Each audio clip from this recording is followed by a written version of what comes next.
Hello, my name is Jomtien. Thank you very much for joining the video. Today I'm going to be talking about the top 5 scams against tourists in Thailand. Predominantly we're talking about Bangkok, Phuket and Pattaya. So who am I? Well, I lived and worked in Thailand for 6 years. I had a business out there, and whilst I was out there for around about 3 years, I was also a Thai police volunteer, a foreign Thai police volunteer. Okay, so I have come across a lot of the scams I'm talking about today, and also living out there as well, and also being a tourist prior to me living out there, I'm well aware of some of the scams that take place in Thailand.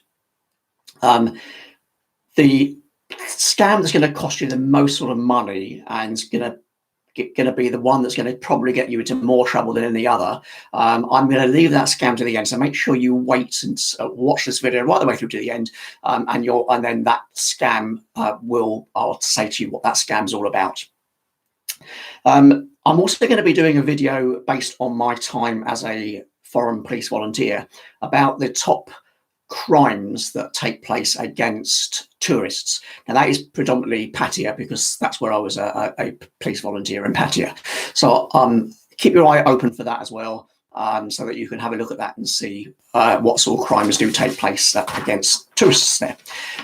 So let's talk about the scams that take place. The first one is what's called bill padding. So in Thailand, when you go to a bar, instead of paying for your drinks as you go, they will give you a little wooden pot, and then every time you get a drink, they write out a paper bill, and they put that bill inside the wooden pot. Okay, so at the end of the evening, what they do is they take out all the bills, add them up, and then that's what you owe. Fine, if you have got your wits about you and you're sober and you know what you're doing, then the chance of anything going wrong is pretty remote.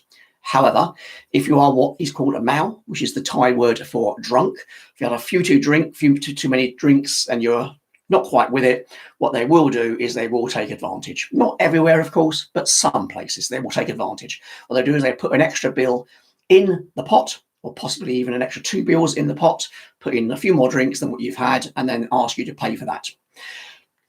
If you're drunk as well, or you've had a few drinks and you're not got your wits about you and you start losing track about what drinks you've got, it can cause all sorts of trouble. So just something to be aware of, that's all. If you just keep your eye on the pot and make sure that drinks that you are buying are what's being added to the pot. And the easiest way to do that is every time they do a bill and they put it in the pot, pull it out and have a look and see what they've written on it. That's what I do. Pull it out, have a look, see what they've written on it. It's 1 beer, 3 beers, whatever it is. Put it back. Then you know it's okay. Okay, so that's a way around that one. Second one is to do with transport, first of all, to do with the tuk-tuks in Bangkok. So with the tuk-tuks in Bangkok, my advice would be not to get in them. However, if you're a tourist, the first time you've been there and you want to go into a tuk-tuk, then I fully understand why. You just need to negotiate the price before you actually make your journey. So when you talk to the tuk-tuk driver, tell them where you're going and just say, how much is it? And negotiate with them. If they turn around and quote you 200 baht, say, well, no, it's too expensive. Can you do it for 150 or something like that? They might not do it for 150, but they might turn around and say, I'll do it for 180. Whatever, it's better than 200. And so agree their price before you leave, and don't allow them to say that they're going to take you to their friend's place who's got a bar, or their friend's place that's got a tailor's or something like that. Just say, no, take me straight to the place that we're going to go to. Okay. And then you've got the motorbike taxis in Bangkok and also in Pattaya. Exactly the same situation as with the tuk-tuks. Before you make your journey, tell the taxi driver where you are going and ask them how much is it. Okay. And if they quote you 100 baht, say, will you do it for 80 baht? Negotiate with them. They may well do it for 80 baht. They might do it for 90 baht. They might turn around and say they don't want to do it for 80 or 90 baht. It's 100 baht, down to them. But just negotiate the price before you go on the motorbike taxi. Then we move on to Pattaya only. So this is on the Baht buses. So in Pattaya, they have the Baht buses that run around a certain routes. They're a brilliant way of getting around the town. Absolutely brilliant. They stop anywhere. You can stop them anywhere. You get on and get off. But the scam with this is that if you're a tourist, they try and charge you 20 baht for a journey, for a single journey, when actually the price is 10 baht. So everybody pays 10 baht, all the Thais pay 10 baht, all the expats that live there pay 10 baht. But if you're a tourist, they may try and get 20 baht off you. If you give them a 20 baht note, they won't give you change. So always make sure you've got 10 baht coins on you when you get on the Baht bus. And then all you do is go around to the passenger side, pay for your journey, just stick the 10, give them the 10 baht, and then off you go. And there's no problem then, okay? 10 baht, 20 baht, I mean, it doesn't sound like a lot of money, but why should you pay 100% more for your journey than anybody else's, okay? And then the next one is to do with renting motorbikes and renting cars, but predominantly motorbikes, because most tourists are going to rent a motorbike. Okay, all you've got to do is check around the motorbike for damage, make sure there's no damage, and this goes for cars as well. So check around for damage, make sure there's no damage on them. If there is damage on them, point it out to them, take a photograph of it so that you've got a record of that damage, and make sure that that damage is recorded on the contract. Make sure you check the rental agreement as well, because you may well be signing, well, you are signing a legal agreement, and you may well be signing for something that you're not happy about. So check the rental agreement. One thing you do need to check for is that the deposit they've asked for is a deposit that they've written onto the agreement. So, you know, they might say to you, we want a 5,000 baht deposit, and they only write 1,000 baht down on the rental agreement. And when you go and take the rental agreement, the car back, and you give them the rental agreement and you ask for your deposit back, they only give you 1,000 baht back, and you say, no, I paid 5,000 baht deposit. And they say, no, contract 1,000 baht. You haven't got a leg to stand on.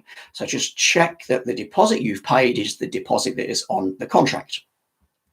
And the same goes for the motorbikes as well, of course. With the motorbikes, make sure that part of the rental agreement, you get a helmet. If there's two of you, get 2 helmets. If you're going to pick up a friend after a night in the bar, make sure you've got 2 helmets as well for that. So if you think you're going to pick up a friend in a bar, then always ask for 2 helmets. And make sure you wear them as well, okay? Don't leave your passport. So with car rentals and with motorbikes, some places will say that you need to leave your passport with them. Do not leave your passport with them. Just let them take a copy of the passport and take your passport back. Again, to do with leaving a passport, you're supposed to carry a passport around with you. Anyway, in Thailand, it's the law. And if the police stop you and ask for your passport and it's in with the car rental or the motorbike rental place, you can't get it back. And secondly, if there is damage to the bike or the car, when you return it, they will hold your passport to ransom until you pay. Okay. And the last scam is the one that I said is the biggest one at the end. This affects Phuket and Pattaya, and it's the jet ski scam. And what it is, the same as with when you rent a motorbike or a car, you check it for damage. Do exactly the same with the jet skis. So just go around, check all the jet skis for damage.